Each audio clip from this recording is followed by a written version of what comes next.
Oke, baik Ananda. Ibu di sini menyampaikan bahwa dalam pembelajaran itu seharusnya kita sesuai dengan apa yang kita rencanakan. Gimana nih perasaannya sekarang, aman ya? Mau relax? Mau. Nah, sekarang kita coba memfokuskan diri kita agar kita lepas dari segala beban, fokus dalam satu tujuan. Untuk itu, Anda duduk dengan relax di kursinya masing-masing. Lepaskan tangan ke bawah, pegang pahanya, kemudian tarik nafas panjang-panjang sambil memejamkan mata. Lepaskan pikirannya, keluarkan nafas pelan-pelan. Tenang, bayangkan sesuatu yang bikin Anda tenang. Tarik nafas lagi, buang pelan-pelan. Iya, mudah-mudahan dengan kegiatan yang kita lakukan ini membuat kita lebih rileks dan terfokus lagi. Oke, apa kabar anak bangsa? Baik, alhamdulillah. Ananda, di sini kita akan membahas materi kita, yaitu sesuai dengan KD adalah hak asasi manusia dalam perspektif Pancasila. Oke, hak asasi manusia dalam perspektif Pancasila. Bisa Ananda mengambil satu kunci tentang hak asasi manusia? Oke, yang bisa silakan ke depan satu kata saja. Bebas. Maju. Bebas, boleh. Yang lain, satu kata aja kita berbicara tentang hak asasi manusia.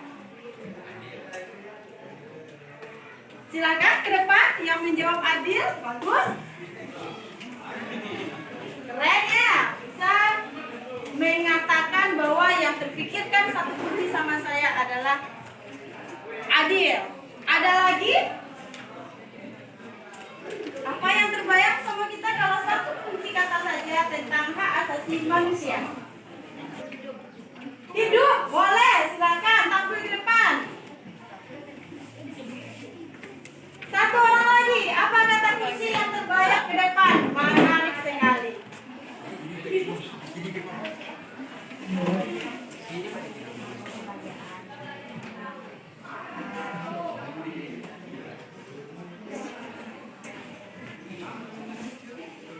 Oke. Nah, di sini Ananda.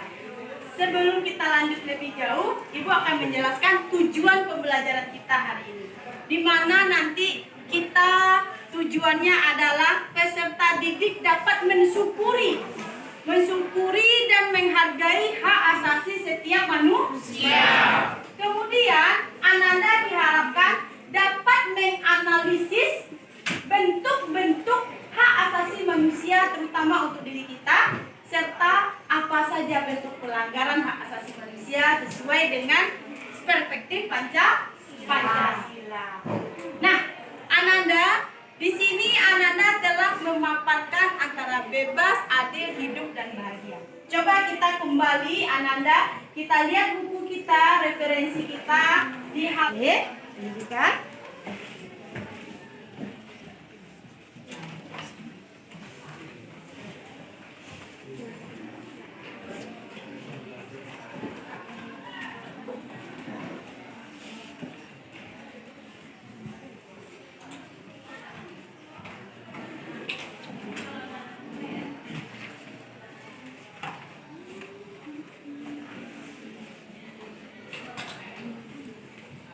Ada yang bisa memaparkan maksud dari gambar yang telah kita perhatikan tersebut? Oke, silakan berdiri Anda, paparkan menurut pendapatmu.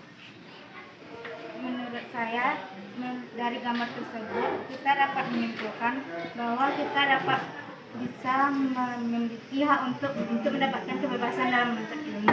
Oke, bagus sekali Ananda, bahwa seseorang itu ada kebebasan untuk menuntut ilmu. Bagus sekali.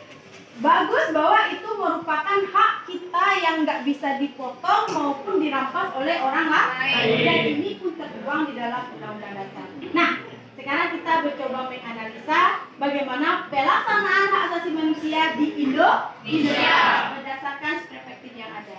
Ananda, pembelajaran kita sekarang berdasarkan discovery learning. Kita bagi kelompok menganalisa bagaimana pemaparan hak asasi manusia di Indonesia. Silakan sekarang kita bentuk kelompok, satu kelompok 4 orang berdasarkan bangkunya masing-masing saja.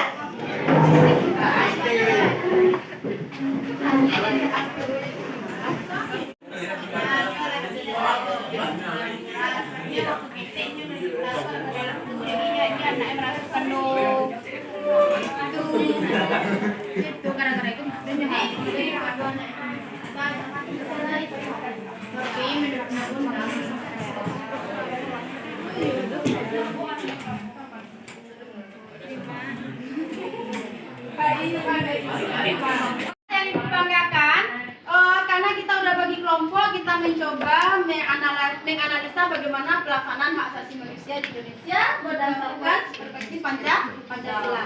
Nah, hasil kelompok Ananda ini boleh Ananda sampaikan sesuai potensi setiap kelompok. Boleh berupa video, boleh berupa karya tulis, boleh berupa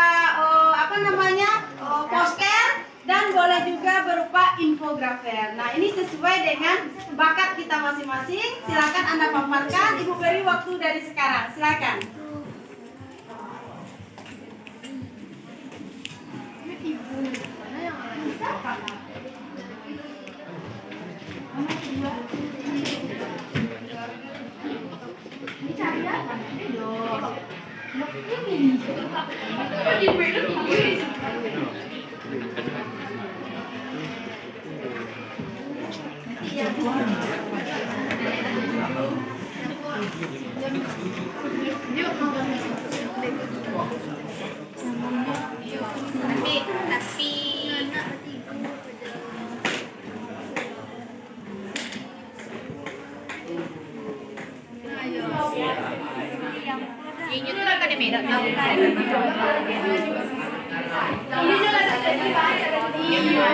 Pikiran itu tidak dengar.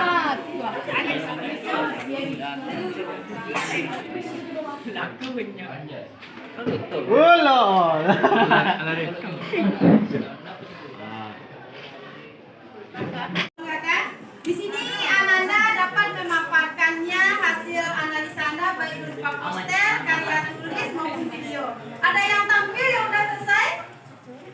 Ayo, siapa yang udah menganalisa? Oke, silakan. Ananda paparan berupa poster ya. Oke, bagus sekali. Silakan ke depan Ananda. Kita coba bagaimana paparan hak asasi manusia menurut kelompok video.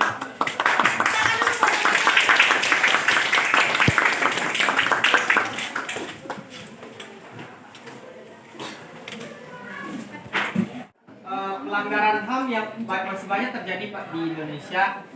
Contohnya seperti ada orang yang membunuh dan ada orang yang dibunuh. Kegiatan peristiwa itu berbanding terbalik di Undang-Undang Dasar pada pasal 28A yang berbunyi setiap orang berhak hidup dan mempertahankan kehidupannya. Solusinya hukum di Indonesia harus dipertegas dan lebih mengadili orang-orang yang mendapatkan kekerasan, dan kami tuangkan dalam bentuk poster yang dapat teman-teman lihat di depan.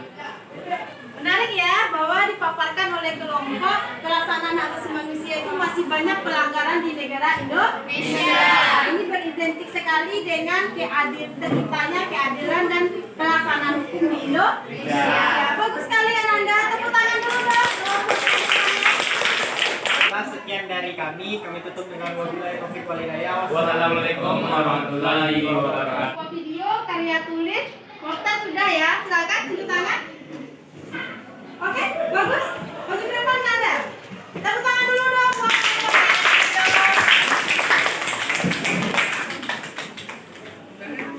Assalamualaikum warahmatullahi wabarakatuh. Waalaikumsalam warahmatullahi wabarakatuh. Baiklah, kami akan menyampaikan hasil diskusi kami tentang contoh pelanggaran HAM di Indonesia. Sebagai pertama, sebelum kita masuk ke dalam bentuk contoh pelanggaran HAM yang ada di Indonesia, saya akan terlebih dahulu menyampaikan apa itu HAM. HAM menurut Undang-Undang Republik Indonesia Nomor 39 Tahun 1999, hak asasi manusia adalah seperangkat hak yang melekat pada hakikat dan keberadaan manusia sebagai makhluk Tuhan yang Maha Esa dan merupakan anugerahnya yang wajib dihormati, dijunjung tinggi dan dilindungi oleh negara, hukum, pemerintah, dan setiap orang demi kehormatan serta perlindungan kepada martabat manusia. Jadi, HAM itu adalah hak-hak yang melekat dalam diri sendiri manusia. Tanpa hak itu manusia tidak dapat hidup sebagai manusia dan hak itu tidak dapat diambil oleh orang lain. Baiklah, teman saya akan membacakan contoh yang kami ambil tentang pelanggaran HAM yang ada di Indonesia. Oke, baiklah, baru-baru ini kan kita dihebohkan oleh berita ada seorang ibu yang menggorok 3 orang anaknya. Yang berkronologi, ibu tersebut diduga mengalami depresi dan keluarganya termasuk keluarga miskin. Dan suaminya juga seorang pengangguran. Diduga ibu tersebut mengalami depresi sejak kecil yang diakibatkan dari keluarganya. Ibu tersebut tidak ingin anaknya merasakan apa yang dia rasakan sewaktu kecil dahulu, dan ia mempunyai pikiran bahwa daripada anaknya menderita, lebih baik anaknya mati.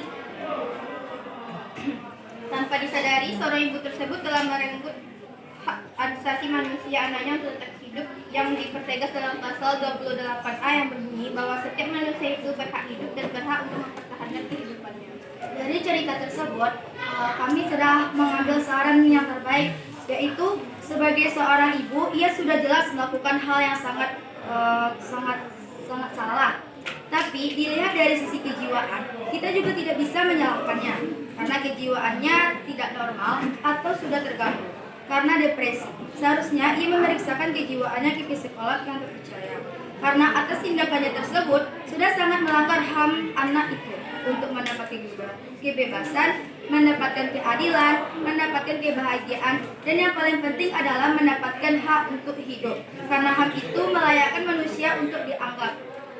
Baiklah, sampai di sini hasil diskusi kami. Jika ada kesalahan mohon dimaafkan. Hidup kesepian tanpa kekasih, cukup sekian dan terima kasih. Assalamualaikum warahmatullahi wabarakatuh.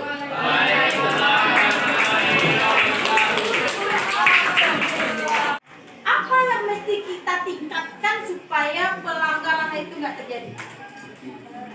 Harus ada kesadaran. Kemudian yang dapat dikatakan harus tahu dengan kewajiban. Menarik ya Nanda, dan Ibu berharap untuk kedepannya kita mulailah menanamkan nilai-nilai Pancasila, bagaimana kita dapat menghargai orang lain dan dihargai juga oleh orang lain. Maka ini sifatnya harus seimbang antara hak dan kewajiban. Masih semangat anak bangsa? Masih. Nah, mudah-mudahan dengan materi ini kita nggak ada lagi di kelas yang namanya memilih-milih teman, yang namanya membeda-bedakan teman atau membuli teman dengan kondisi yang dimiliki. Karena itu hak seseorang. Sampai di sini materi kita. Minggu depan kita berjumpa lagi memahami tentang hukum atau peraturan yang mengatur tentang hak asasi manusia. Atau disebut dengan substansi hak asasi manusia. Untuk itu kita akhiri dengan mengucapkan Alhamdulillahirabbil alamin. Assalamualaikum warahmatullahi wabarakatuh. Assalamualaikum warahmatullahi wabarakatuh. Perkenalkan, nama saya Nisa Arianti Budiman. Baiklah, saya akan menyampaikan bagaimana perasaan saya belajar dengan mindfulness atau berdiferensiasi tadi bersama Bu Dengki di kelas.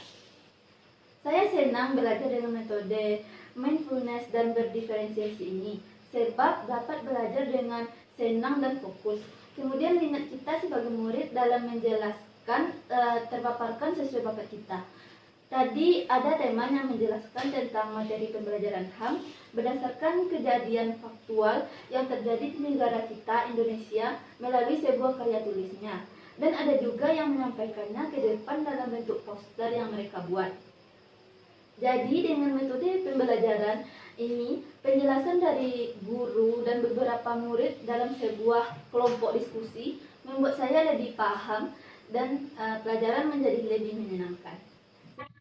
Perasaan saya dan pembelajaran yang didapatkan selama pembelajaran dan pelaksanaan pembelajaran berdiferensiasi dan emosional sosial ini adalah pada tahap awal saya menyusun RPP berdiferensiasi dan memuat pembelajaran sosial emosional. Saya meletakkan kompetensi sosial emosional pada kegiatan pendahuluan, kegiatan inti, dan serta penutup. Nah, pada tahap pelaksanaan, saya melihat antusias siswa bahwa dia itu lebih semangat, kemudian dia lebih percaya diri. Nah, di teknik penerapan stop, siswa saya menjadi rileks dan bahagia. Nah, dalam teknik sosial, siswa lebih menghargai temannya ketika tampil di depan kelas. Rencana pelaksanaan yang akan saya lakukan di kelas adalah saya akan mengintegrasikan dari 5 komponen KSE di dalam PBM yang saya lakukan di kelas. Nah, selain itu, saya akan mengimbaskan apa yang telah saya lakukan kepada teman sejawat dengan apa yang terkandung di modul pembelajaran ini. Nah, demikianlah aksi nyata pelaksanaan berdiferensiasi dan pembelajaran sosial emosional yang saya lakukan. Terima kasih.